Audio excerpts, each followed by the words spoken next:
اعوذ باللہ من الشیطان الرجیم، بسم اللہ الرحمن الرحیم۔ الحمد للہ رب العالمین، والصلاة والسلام علی سید المرسلین خاتم النبیین، اما بعد۔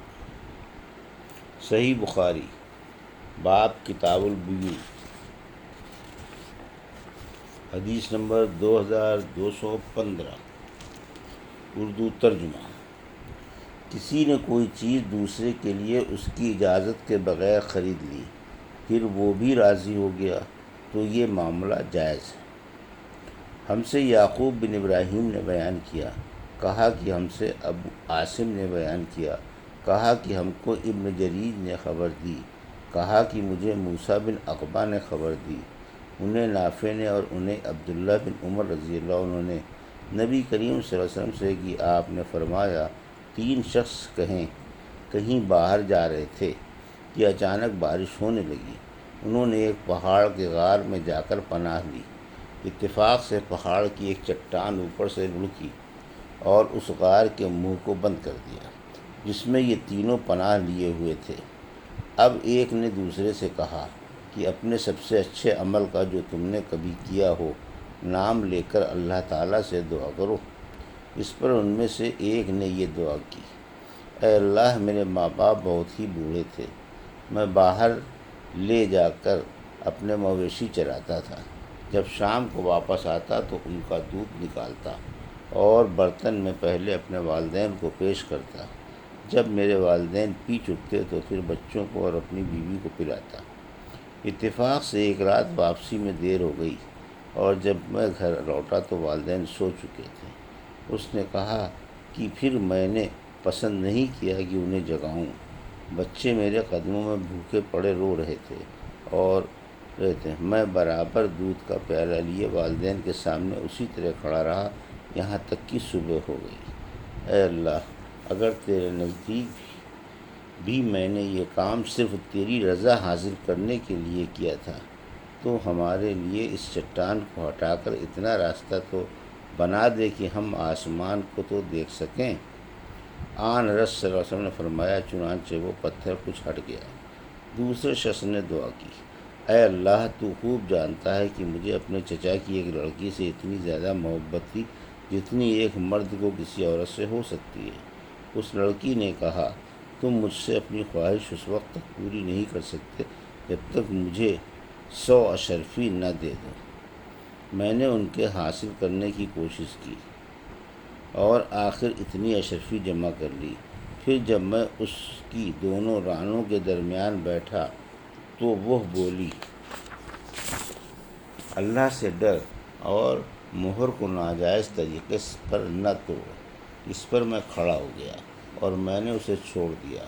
اب اگر تیرے نزدیک بھی میں نے یہ عمل تیری رضا کے لیے کیا تھا تو ہمارے لیے نکلنے کا راستہ بنا دے۔ آن رسول صلی اللہ علیہ وسلم نے فرمایا، چنانچہ وہ پتھر 2/3 ہٹ گیا۔ تیسرے شخص نے دعا کی، اے اللہ، تو جانتا ہے کہ میں نے ایک مزدور سے ایک فرق جوار پر کام کرایا تھا۔ جب میں نے اس کی مزدوری اسے دے دی تو اس نے لینے سے انکار کر دیا۔ میں نے اس جوار کو لے کر بو دیا۔ کھیتی جب کٹی تو اس میں سے اتنی جوار پیدا ہوئی کہ اس سے میں نے ایک بیل اور ایک چرواہا خرید لیا۔ کچھ عرصے بعد پھر اس نے آ کر مزدوری مانگی کہ خدا کے بندے، مجھے میرا حق دے دے۔ میں نے کہا کہ اس بیل اور اس چرواہے کے پاس جاؤ کہ یہ تمہاری ہی ملک ہے۔ اس نے کہا کہ مجھ سے مذاق کرتے ہو؟ میں نے کہا، میں مذاق نہیں کرتا، واقعی یہ تمہاری ہی ہیں۔ تو اے اللہ، اگر تیرے نزدیک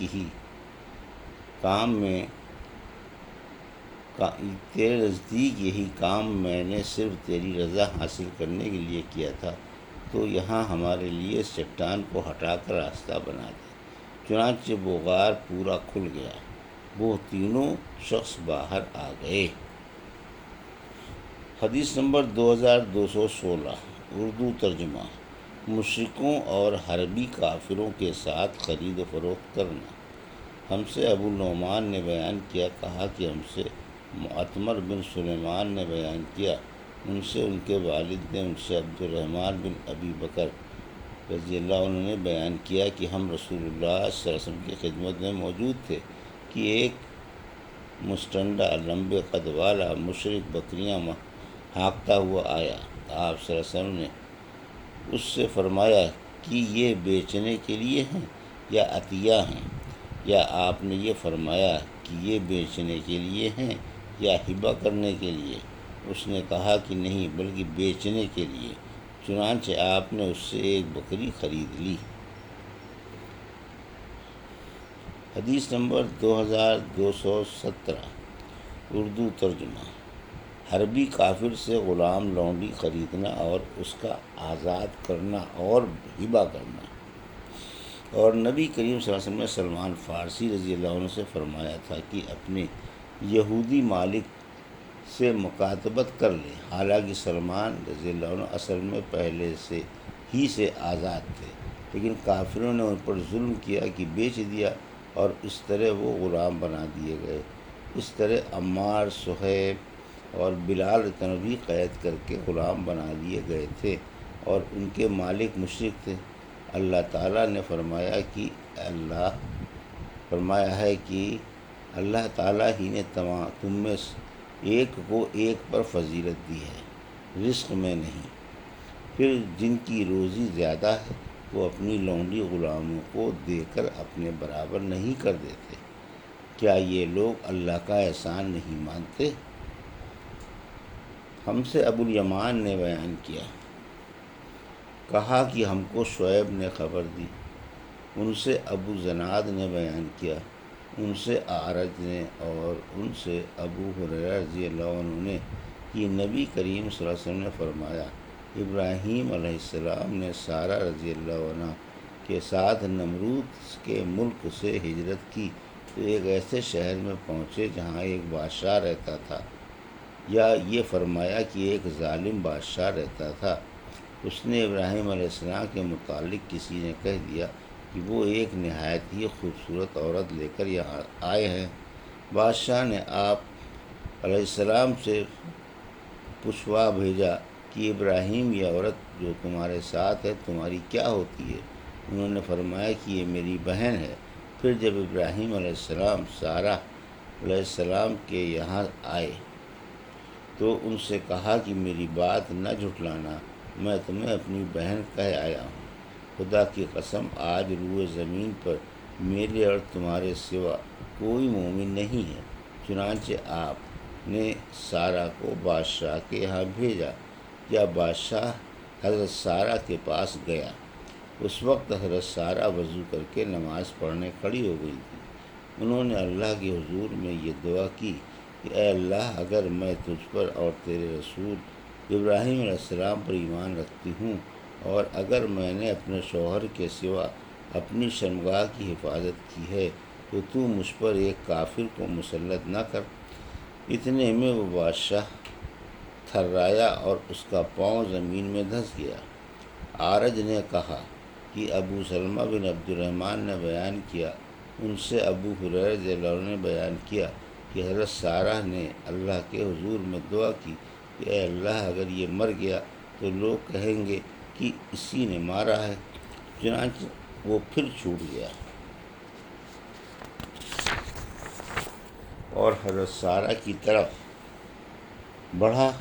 حضرت سارہ وضو کر کے پھر نماز پڑھنے لگی تھی اور یہ دعا کرتی جاتی تھی، اے اللہ، اگر میں تجھ پر اور تیرے رسول پر ایمان رکھتی ہوں اور اپنے شوہر حضرت ابراہیم علیہ السلام کے سوا اور ہر موقع پر میں نے اپنی شرمگاہ کی حفاظت کی ہے تو تو مجھ پر اس کافر کو مسلط نہ کر۔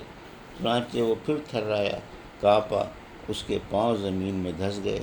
عبد الرحمن نے بیان کیا کہ ابو سلمہ نے بیان کیا ابو ہریرہ سے کہ حضرت سارہ علیہ السلام نے پھر وہی دعا کی کہ اے اللہ، اگر یہ مر گیا تو لوگ کہیں گے کہ اسی نے مارا ہے۔ اب دوسری مرتبہ یا تیسری مرتبہ وہ بادشاہ چھوٹ گیا۔ آخر وہ کہنے لگا کہ تم لوگوں نے میرے یہاں ایک شیطان بھیج دیا، اسے ابراہیم علیہ السلام کے پاس لے جاؤ اور انہیں آجر یعنی حضرت ہاجرہ کو بھی دے دو۔ پھر حضرت سارہ علیہ السلام ابراہیم علیہ السلام کے پاس آئیں اور ان سے کہا کہ دیکھتے نہیں اللہ نے کافر کو کس طرح ذلیل کیا اور ساتھ میں ایک لڑکی بھی دلوا دی۔ حدیث نمبر 2218 اردو ترجمہ۔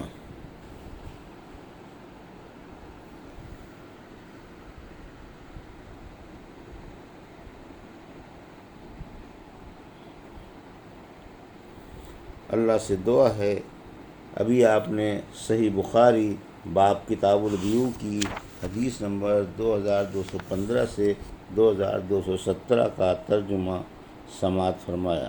اللہ سے دعا ہے کہ اللہ ہمیں ان حدیثوں کی صحیح سمجھ عطا فرما اور ان پر عمل کرنے کی توفیق عطا فرما، آمین یا رب العالمین۔